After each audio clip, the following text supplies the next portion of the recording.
happens when life forces you to face the pain that you've been running away from? Hi, and welcome to Good Talk with Tiffany Santana, where we have good talk with great people who help us live our best lives. My guest, Payton Hogan, was a college athlete who had everything going for him until he lost his football scholarship and got expelled from school. As part of his sentence, he was court ordered to go to therapy. And what started as a sentence became a setup for purpose. Therapy helped him heal, rebuild, and rise again, eventually becoming a therapist himself and helping others to do the same through Bear Counseling Company and the Clean Your Room podcast. You will love this episode. Hello, Payton. Welcome. Thank you for being here. Most definitely, most definitely. I want to start by asking you a question. It's kind of personal. If therapy had not entered your life, where do you think you would be now? That's a good question. Before I answer it, though, I just want to thank you for giving me the opportunity of coming on your podcast. It's super dope. Some of the interviews that you've done previously are really dope, really good conversations. And so I'm just happy to be able to be a part of what you're creating and what you're building. But if therapy never was a part of my journey, a part of my story, and a part of my life, where would I be? Whew.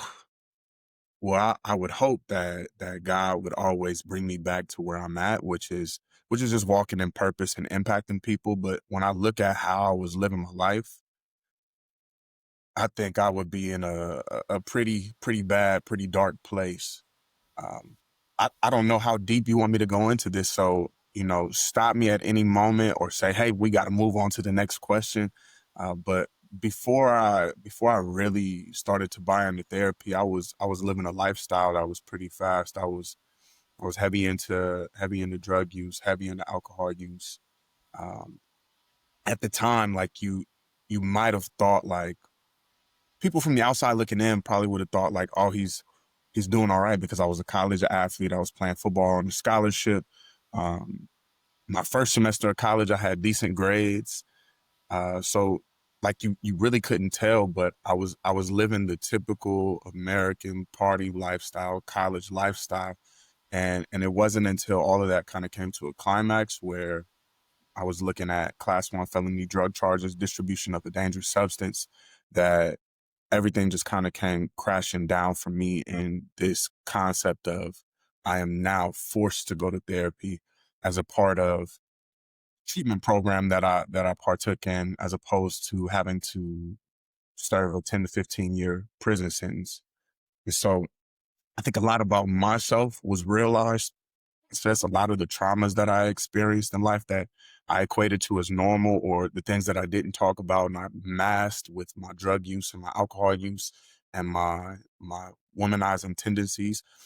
And when we look at American culture in general, all of these things are pretty, like, it's just like, oh yeah, this is normal. We listen to the music, we look at mainstream media and what gets the most amount of ad dollars pushed toward it, and it's have multiple women, smoke a lot of weed, do a lot of drugs, go to the parties, drink a lot. Like, that's the way you celebrate. That's the way you relax. Sundays, you watching football, crack beers open. I had never been a beer drinker until I got to college. And, like, I understand why beer is disgusting. Matter of fact, all alcohol is disgusting, in a sense. But these things that we have normalized, like, I had internalized for myself as these maladaptive or unhealthy coping skills in order to process through the things that I was processing through. And so when I had to go through this whole process of intense rehab, I just was able to, like, unlock a lot of things that were suppressed and repressed and stuffed down in this chest, this deep dark chest that I was afraid of opening. And so I just rather not acknowledge those things. And so I think if I never would have gotten that opportunity to go through therapy, if I would have never gotten the charges that I got, I'm afraid that I would have gotten hit with an even bigger, like, charge just on the route that I was traveling and what I was doing, or I would probably be dead. One of the two. Wow. Wow. Thank you for sharing that. We've talked previously, and I had so many things come to my mind about your experience because I just think it's so fascinating. And one of the questions that came to mind was about the justice system and about rehabilitation. And it looks like the process that you went through was actually effective. Do you think that that should be the model for most people, or do you think that your experience was unique? I think my experience was unique. I want to be very clear. The justice system, I believe, when we look at this system as a whole, it is not tailored towards rehabilitating individuals. The justice system, just like any other system, is a capitalistic system where we're trying to figure out how to profit on dollars. My experience going through it, I'm just not a dummy. I'm not stupid. And so it's like, you tell me 10 to 15 years or 2 years of intense rehab, and you got to do these things, or else you're going to do this 10 to 15. I'm going to do what I need to do. Right. You know what I'm saying? In my master's program, I graduated with a 3.9 GPA. I'm not stupid. I've always had that potential. Up until eighth grade, I got nothing but A's. I was on the president's honor roll. I did like think tanks. I did future probes. So like I was a part of all of these things. Um, honor special projects, like where we go and travel around, and we're sitting with other students around the city, and they're talking about how do we develop like the world and all these different things. Like, so like I was never stupid, you know? And so when I'm navigating this justice system, I watch a lot of my counterparts who were in the same position as me fail, because it's very easy to fail. The things that they subject you to in the justice system, whatever part that you're in, um, it's hard. It's outside of your norm. But I believe that's something that I've been good at, is just being able to adapt to things that are difficult. And so knowing how to do that, it allowed for me to go through this process and fully engulf myself in it. At first, like I wasn't bought in. Like I was just like, I'm gonna play the part. I'm gonna play the part that I need to play to make it through this. But one of the things that I learned as I was playing the part, there were these pieces of me that had to become more and more vulnerable. And it's like, okay, I'll play that part. I'll give a little bit here. Okay, I'll play this part. I'll give more here. And before I knew it, like I had given a lot of myself. And I'm like, I'm I'm dang near emotionally naked, you know? And now I'm having to face all of these things that I never actually faced. And so I think it's a combination between me knowing I need to do what I need to do and doing it, but then also once I realized what I was beginning to like unpack and let out, I was like, okay, I see now where all of these things might have been impacting me, inhibiting me, stopping me from being able to grow. I remember one specific time when I was in a therapy session after one of my IOP classes, and for anybody out there who doesn't know what an IOP class is, intensive outpatient treatment in therapy world, that's level 2 treatment. That's right before you go into what we call short-term residential treatment, where uh, like most people think of rehab, right? Like where they get sent away and you got to go stay at this place and do this whole thing. That's right before that. And so what that consists of is 3 nights a week, 3 hours each night. So a total of 9 hours each week that I had to participate in this group um, for a period of 12 to 15 weeks. And there was one specific night after my IOP, I had to do a therapy session with my individual therapist. And we had been talking about some things. I can't remember specifically what my therapist was talking about, but it was something that triggered me. And at this point, like I had no longer been using any substances, no longer using any weed, no longer drinking any alcohol. And I remember I was starting to get flooded with these emotions, and it felt really uncomfortable. And like I started to cry. Mind you, I hadn't cried. I hadn't cried.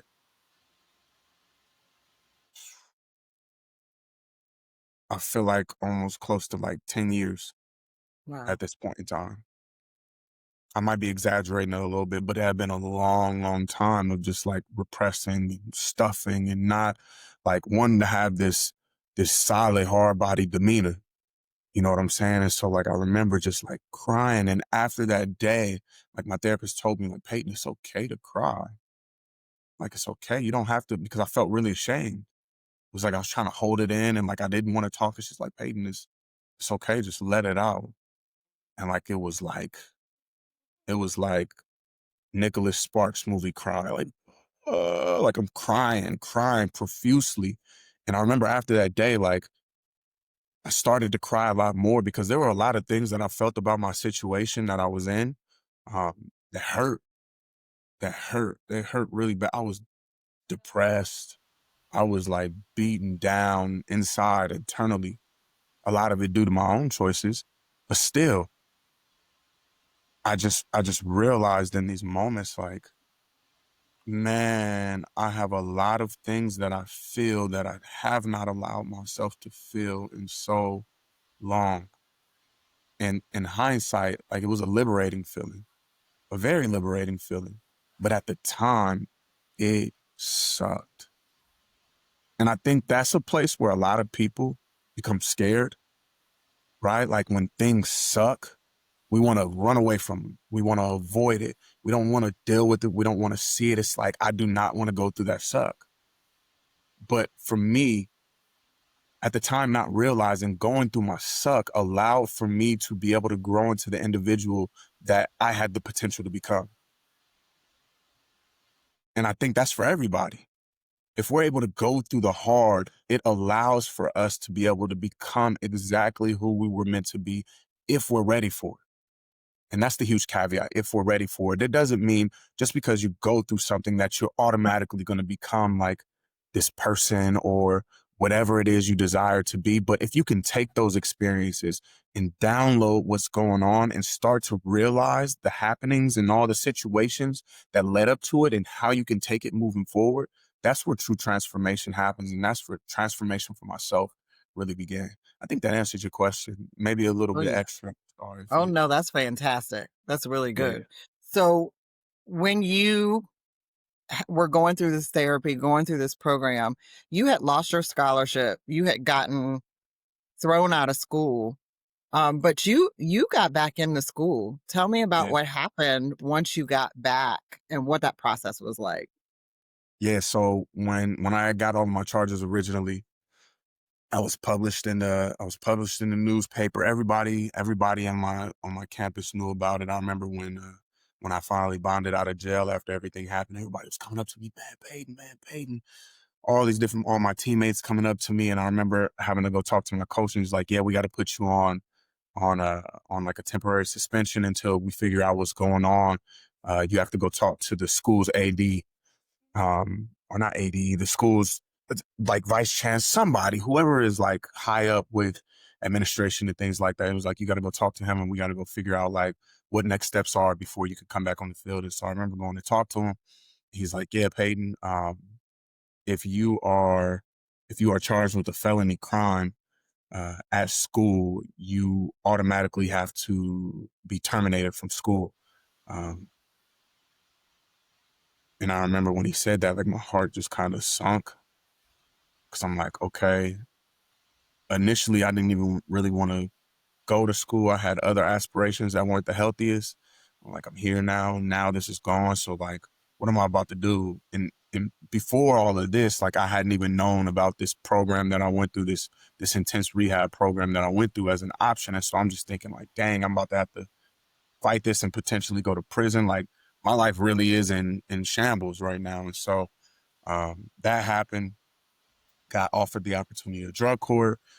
And I remember I went back and talked to the vice chancellor, and I was like, "Hey, so I got this opportunity called drug court, where if I complete the program, they will, uh, like, I will never be convicted of my charges if I complete it. So I'm only charged right now. They'll put it into a deferment, and once I complete the program, they will wipe the charges and expunge my record and get rid of anything that is associated with these charges. So that means any press, like all of it is sealed and destroyed." And so told him that, and he's like, I tell you what, like there's always a semester where we have to follow through with this, but at a semester, if things are going well, I will reconsider reinstating you into the school. And so I remember I went and talked to my coach, and I was like, "Hey, coach, like if I'm able to get reinstated back into the school, Coach Dan McLaughlin, that's my guy. He really he really changed things for me. So shout out to you, coach. And then also the person who recruited me, Alex Wood. Shout out Alex Wood. He was a dope individual as well. But I was talking to Coach McLaughlin, and he was like, yeah, if you're able to get back into school, I'll honor your scholarship. You just have to make sure you keep your head on your shoulders and do right this time. And I said, okay. And I went and talked to my drug court officer. I was like, hey, is there any way? So like my college town was in one town. I had to do this drug court program in a town that was about 45 minutes to an hour away from it, small town of about 15 to 20,000 people. And I think I was telling you, I was like one of five Black people, it felt like. And at this time, I'm 18, 19 years old. And so I was like, is there any way that I can move back to my college town and continue with my football career? They said that if you allow me, I can do all the things I was doing. I could be an athlete again. I could do all this. And my drug court officer was like, we never let anybody move outside of the town to do drug court. You have to stay within our county lines. But we'll take a look at it later on down the line and see how you're doing. Went and proposed it to the judge. Judge said the same thing. We don't really allow that. Let's just see what type of progress you're making here, and we'll readdress it at a later date. And so, what I did while I was out in my drug court town, I re-enrolled in community college. Had a full roster of classes. Took 5 classes. Developed a very rigid and structured schedule that was similar to what I had to do with football. By the way, most people don't realize being a college athlete is like a full-time job plus school. We were spending like 40 to 50 hours a week, like strictly focusing on football, like morning meetings, lifting, practice, study tables, like so I was used to the rigidity. I just never had to set it up for myself personally. But I think that aspect of my life allowed for me to be able to do the same thing, like waking up at 5 a.m. every day, going to the gym for rigorous hours, doing all these different, like I was able to easily transition into this process. And so it did that for a semester's period. So from an August to a December. And during that time in my community college classes, I got straight A's, reported it all to my drug court officer and also to the judge that I had to stand in front of for 3 hours every single week on Friday, 3 hours. Wow. And at the end in December, we readdressed the question. I was just like, so like where we're at now, like I've been doing all these things. I haven't been missing any of my meetings. Had to go to AA meetings 3 times a week, had to drug test 4 to 5 times a week, had to go to my IOP, had to go to aftercare, all these different things. Like my time was booked, but I made sure to do it all and show up for every last responsibility that I needed to. And they were like, yeah, we've never done this, but you've exceeded our expectations and you've done everything that you needed to do. And for that, we will allow you to move back to your college town and continue with your aspirations. The whole idea, they said, of this program was to do very things like this, to set people up in positions to be able to succeed, not hold them back. And they saw that I was able to succeed with the conditions that I was given. And so they were like, we're going to trust you with this. And so with that, I was able to move back to my college town. I talked to the vice chancellor of the school. Vice chancellor of the school was like, we'll reinstate you. My coach was like, here's your scholarship back. And I Wow. hit on running with football in a different way. Like I was focused. I was laser focused. That next season, I earned myself a starting position at tight end. I was laser focused. And I just hit the ground running with it. That's so good. That's excellent. And wow, there's so many things in there to unpack. I can't even touch all of it. But first, where are you from? I'm from Omaha, Nebraska, middle of the map. Middle of the map. Most people think it's just cornfields here, but we got cornfields in our surrounding area. And Okay. we got a couple smaller towns that are scattered through Nebraska, but where I'm at, we got about 1 million people. Uh, it's a decent place. I love it here. It's a good place to raise a family. I got 5 kids. I got a wife. Uh, my house, I got a 3,000 square foot house. It cost me $345,000. You Wow. go any other big city and you look for that, you're paying millions. So Oh, I'm yeah. happy with what I got here. I'm very happy, very content. I love that. I just wanted people to have that vantage point and that context because what you did under the circumstances in that environment was huge. And I think the advantages you were offered, I'm sure, divinely orchestrated, but it's just so awesome that you were able to be in position to really start to rebuild your life in the way that you should have anyway. So that's just really inspiring and a blessing. So tell me about when you went back to school. How Mhm. did your experience change the course of your studies and how you decided to use what you had gone through to really change what you were doing in your life? Absolutely. So I think it's kind of, I'm gonna give two perspectives here. If my ADHD doesn't take me off track and just take me down the road of talking about something else. But the two perspectives that I want to give is one of how my experience helped me, but also how my experience hurt me.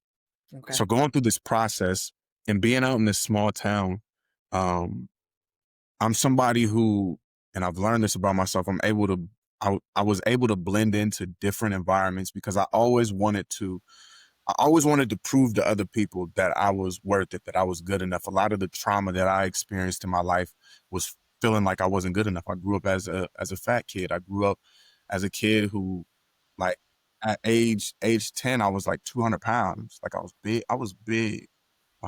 Even younger than that, I was really big, and I would get teased for it. You probably can't tell now, but like, I'll give you like a physical representation. If you look at my neck, I have a lot of extra skin on here. My neck used to be like big, and I was chunky, and so like I had all of these self-confidence issues. I always wanted to people please, and I always wanted people to accept me. And so I learned how to blend into these different environments instead of just authentically being me.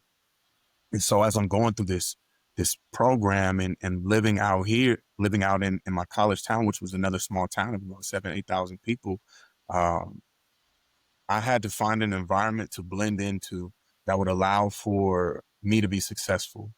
Fortunately, it was an environment of church believers, but it wasn't church as I was used to.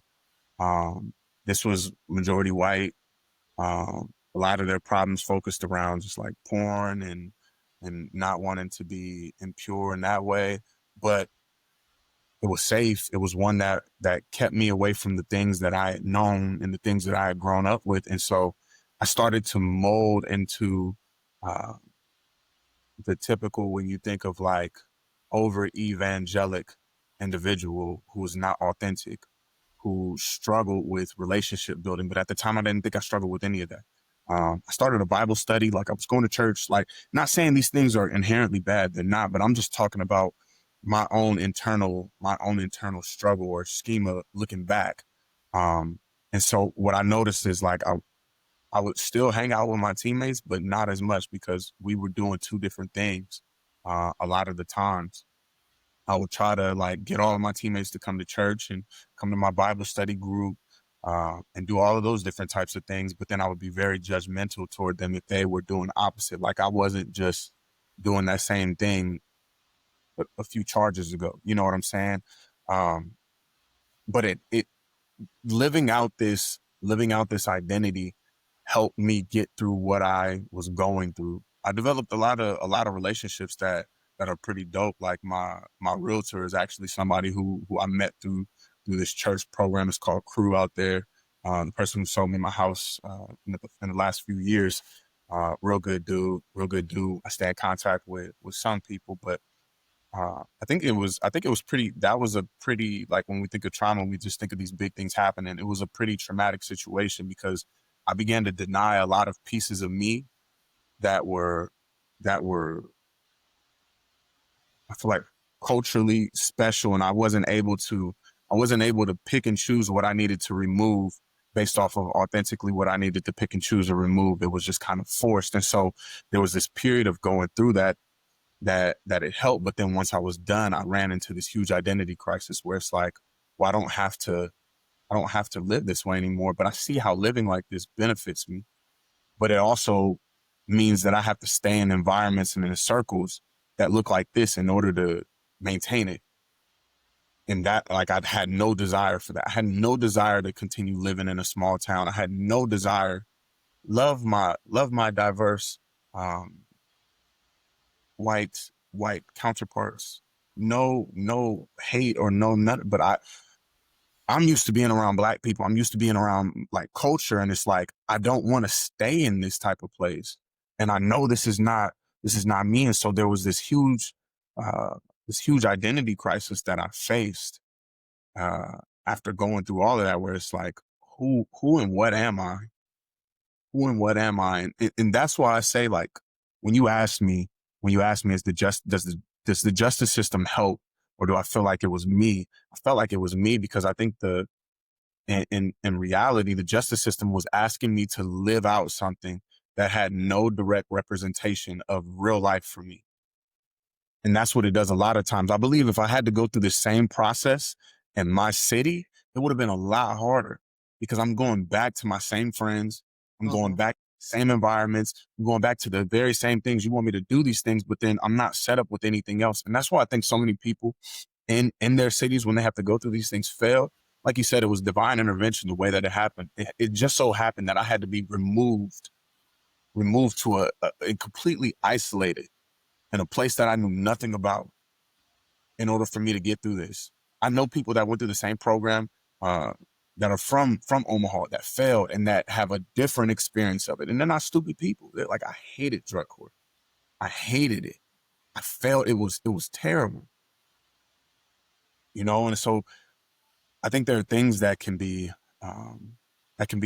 need to be adjusted, that need to be more culturally relevant, culturally sensitive, um, and that creates space where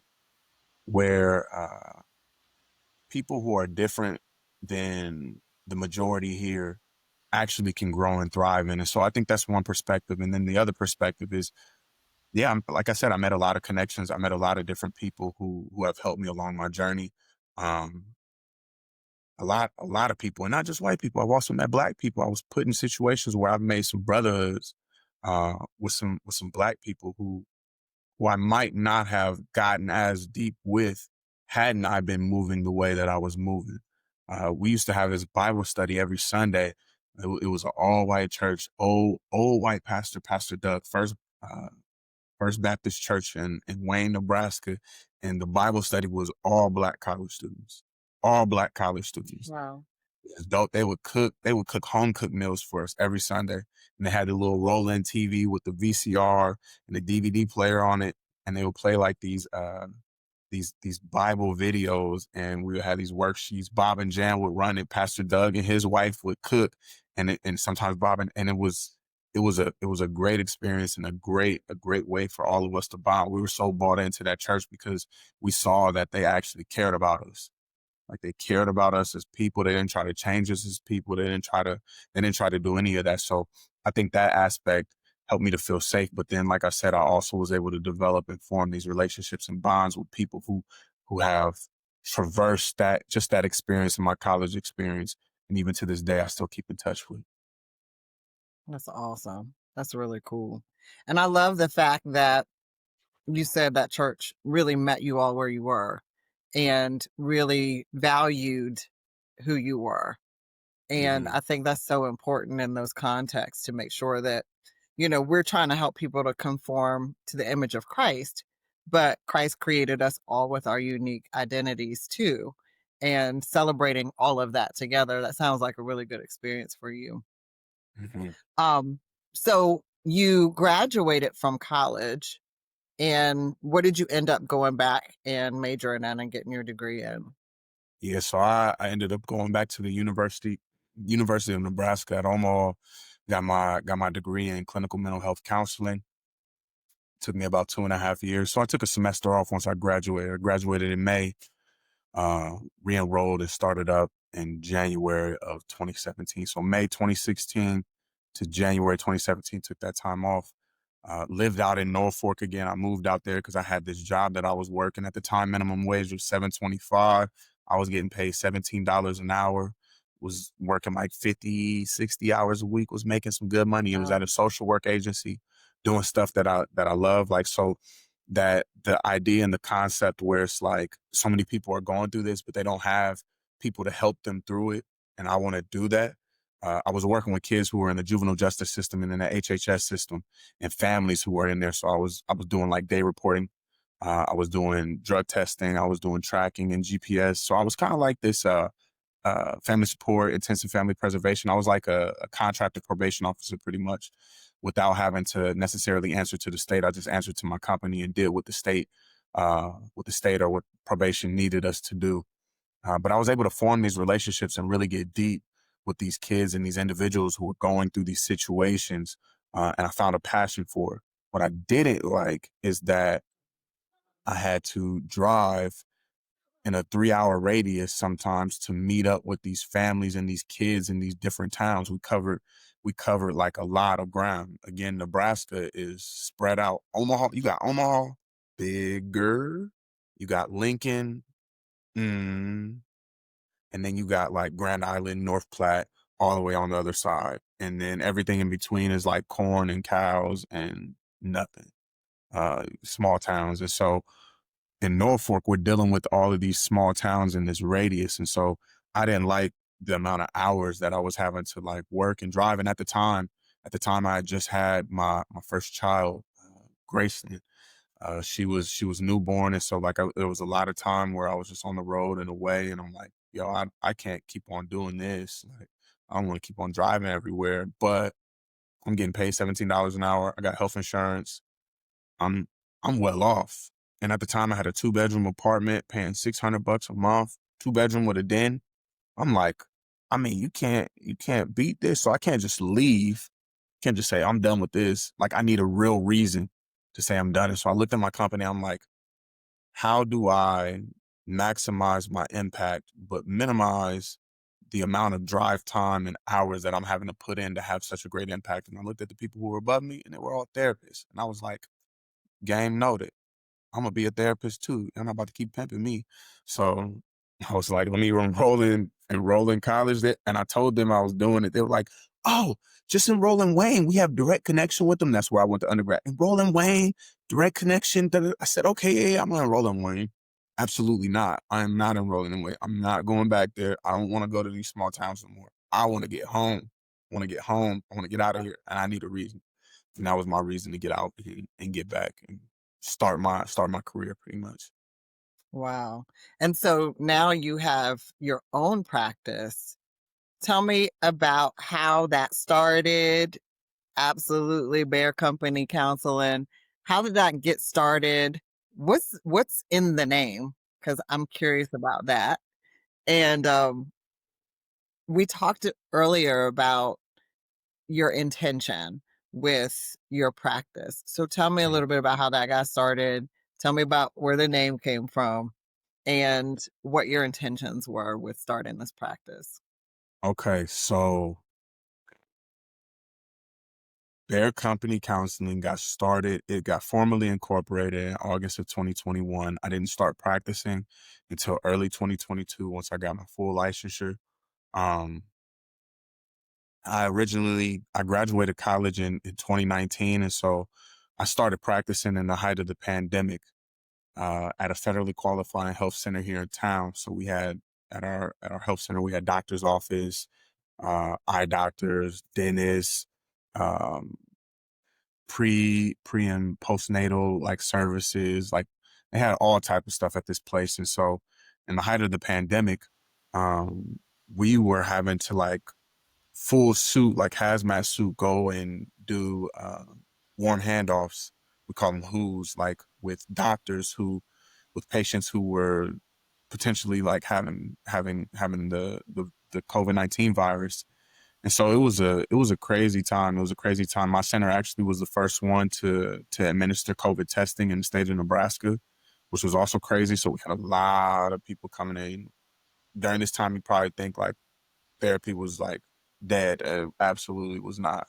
It was busy, busy, busy, but it was kind of weird because we didn't know what the virus was. We didn't know what was going on. We just know a lot of people were sick. We saw the numbers that were being reported. We hear all the stuff that's being talked about, and so we're practicing during this time. Well, at this time, I'm like, man, I don't know.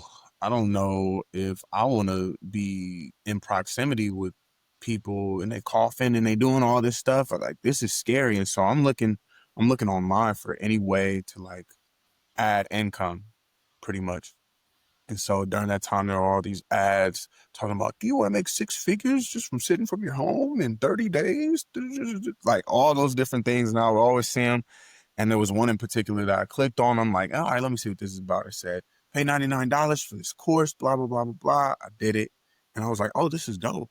This is dope. This is dope. I learned the art of sales. And I was like, okay, this is legit. I could see something here. And so I'm looking for like an online sales position.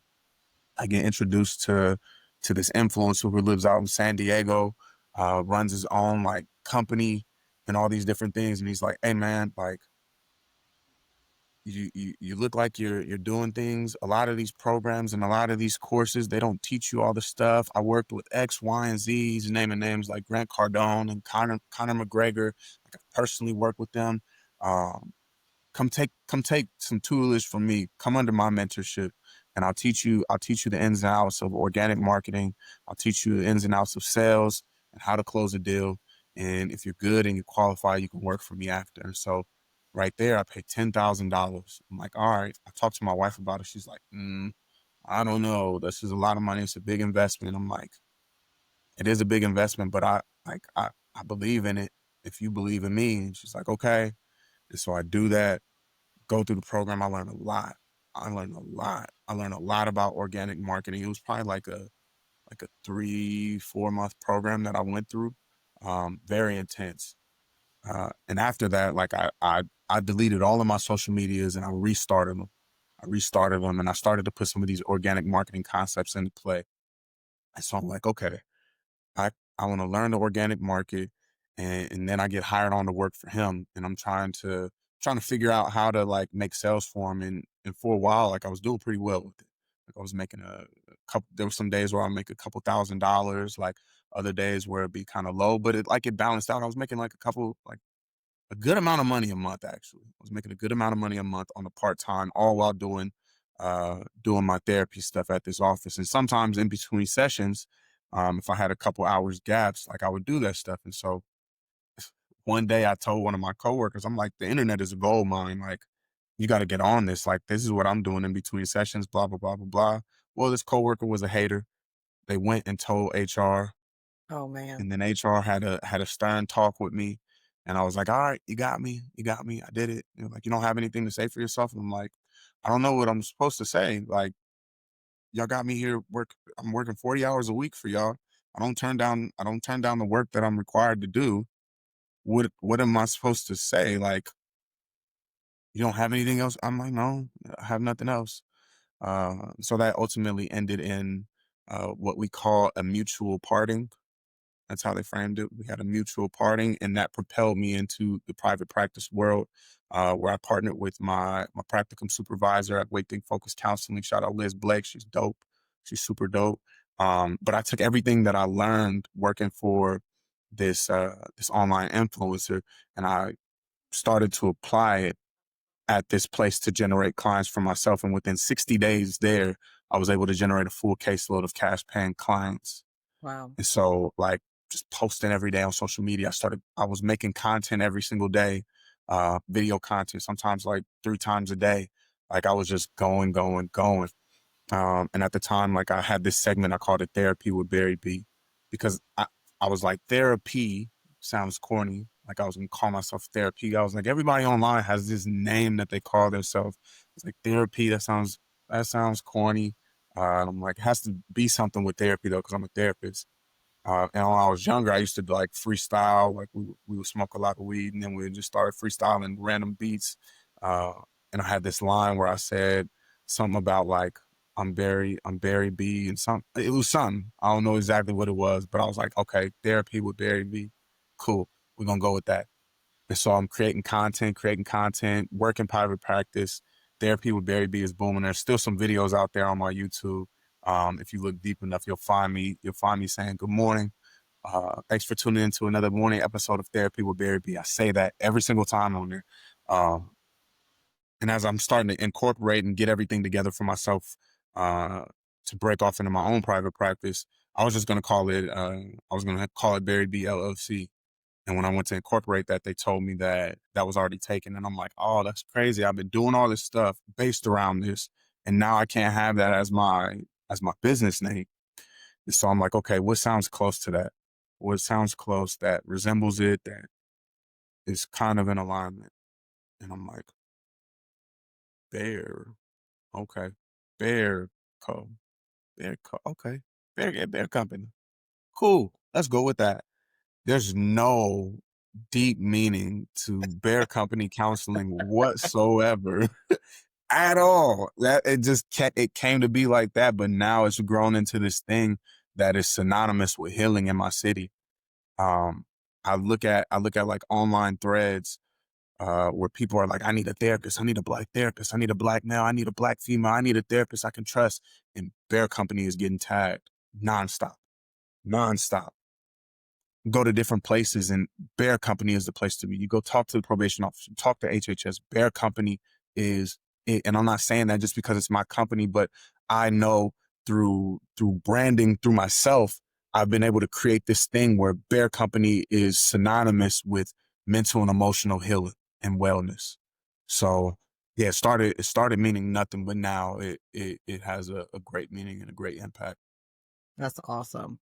And one of the things that you had shared with me was that you wanted to be intentionally a place that appeared to be safe for specifically Black people, but really open to everybody. But you wanted to make sure that you had something that looked like a safe place for Black people. Absolutely. How important is therapy, do you think, specifically for Black men as a Black male? Why do you think it's more important? Do you think that it's something that's necessary for a lot of Black men? Yeah, as a black man, we typically do not talk about the experiences that we are going through. One, because we want to appear strong and like we got it all together. Two, because we just are unfamiliar and sometimes uncomfortable with creating spaces for each other to be able to be like just vulnerable. And then number three, it's like we want to be able to show up in all these different aspects that we are called to be biblically. We're called to lead. We're called to protect. We're called to provide. We're called to love. But it's hard for us to be able to do that when we don't acknowledge this one right here. The Bible says, "Seek wise counsel," and it's so imperative that as a black man we are doing that. And if you're able to do that with a professional that you click with, that you relate with, that understands your experience to a certain extent, right? Like, how much more progress can I have in life when there's a space that I know for a fact I can take all of my armor off. I can take the chainmail off. I can take my shield. I can set my sword down. I can take my helmet off. I can sit back and I can be like, man, I don't have to worry about getting pierced right now. Because all day, every day, as a black man, we're walking around and everything is looking for a way to pierce our armor. Everything is.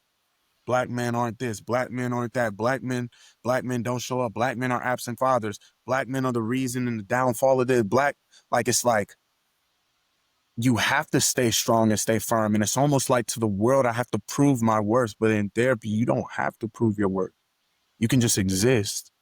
And you can soundboard to somebody or open up in a verbal diary to someone who is not going to release the things that you're talking about. And they're actually going to go through, they're going to be your chat GPT, except real interaction. And they're going to help you to process through everything that you're saying so that you can start to formulate a new outcome if it's necessary. And if it's not necessary, they're just taking the notes mentally. Some people actually take, I don't take notes, but they're taking the notes mentally. And then when you walk out that room, they close it up, tie your journal up, put it on the dresser, and it's like, man, I was able to decompress that. Because even as a black man, like if you're in a relationship, you're in a marriage, there are going to be certain things that you try to go to with your wife or your partner that they just won't fully understand, and sometimes they might take it as like, man, something's wrong with me. But all the while, it's just like, it's hard being a black man. And that's not to take away from any other demographic or any other gender, but it's hard being a black man. It's hard being a black man. There is a target on your back at all times. And so having somebody that you can talk to about the pressures of being a Black man and how it shows up in your life, I think is imperative. It's imperative. That's so good. So for Black men specifically, if there were someone out there who was considering therapy, contemplating it, how would they get started? What would be the best way to start looking for a therapist? What should they look for? Yeah. So I'm still waiting on my brand endorsement from Psychology Today because of how many people I plug into Psychology Today for free. So Psychology Today, if you just happen to come past Miss Tiffany's podcast, like I'll be waiting for an email from you. But start with Psychology Today.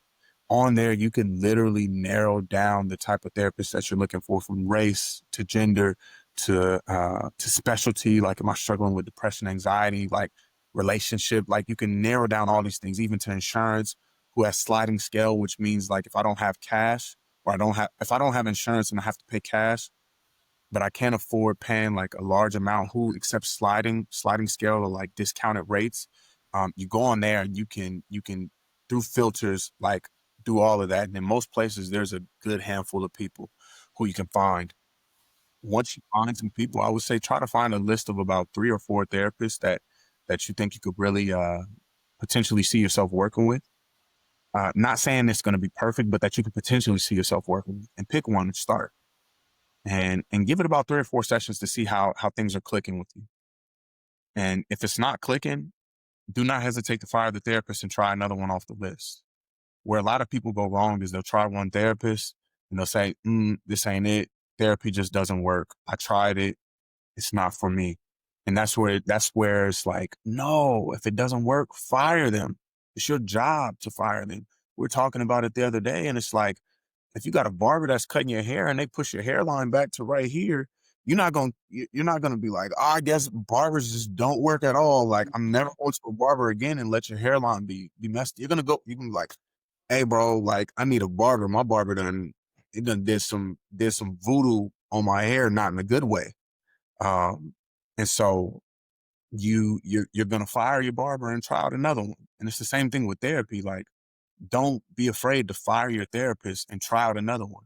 But remember, don't fire your therapist on the first or second session, because typically on the first session, you're just going through assessment so they can have an understanding of you. Second one, they're still trying to learn you. Third one, even, they're still trying to learn you. But if by the fourth session, you're like, nothing's really happening here, I don't really feel this, I don't feel like there's a strong therapeutic dynamic being created where I'm resonating with you, fire 'em. Just fire 'em and keep on going.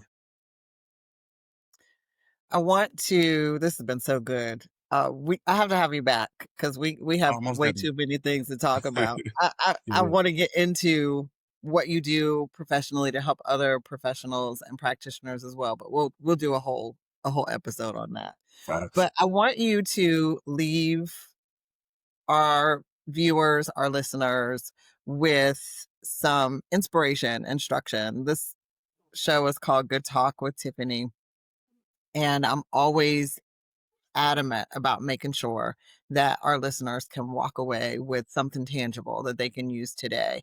So, if Man. you had a piece of advice or some inspiration or motivation that you wanted to leave with our audience today based on our discussion, what would you say? Yeah, yeah, this is good. I wanna leave everybody with a question that I'm going to try to break down as layman as possible. How clean is your room? How clean is it? Is there clothes on your floor? Are there areas of your room that you haven't dusted? And let's take it a step further. What if your room just isn't your physical room, but it's this one right here? How clean is your room? Are there areas of your mind that you neglect? Do you neglect your emotions? Do you neglect your physical being? What about your spirit?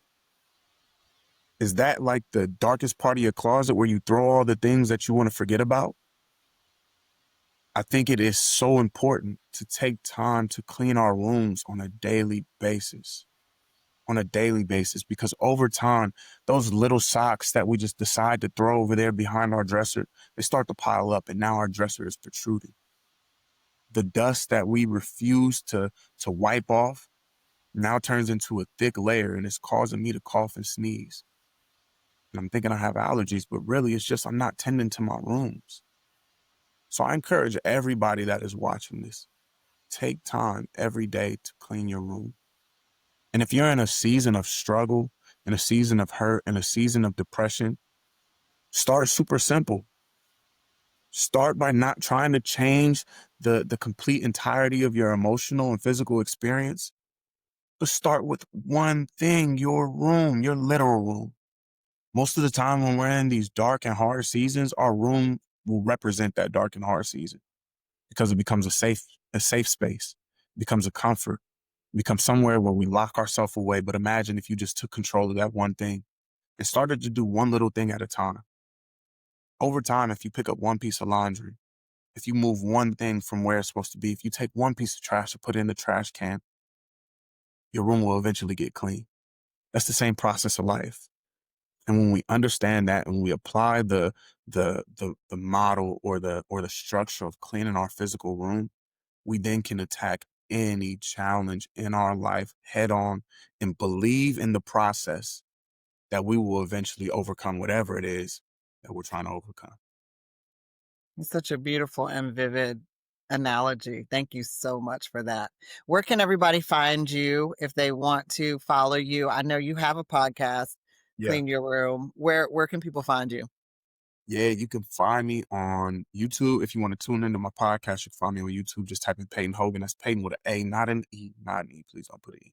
Payton, last name Hogan. I think I'm about to change my whole YouTube page to just be solely my podcast. But for now, you can find me under Payton Hogan. You also can find me on Instagram at Real Payton Hogan and also at the CYR podcast. So this whole analogy of cleaning your room, that's what my podcast is all based around. I bring guests on who are either doing things in the entrepreneurial space, who have insight or expertise in certain areas, or who have real intense stories and have been able to overcome. And I talk with them about those things on the pod. So you can find me in all those spaces.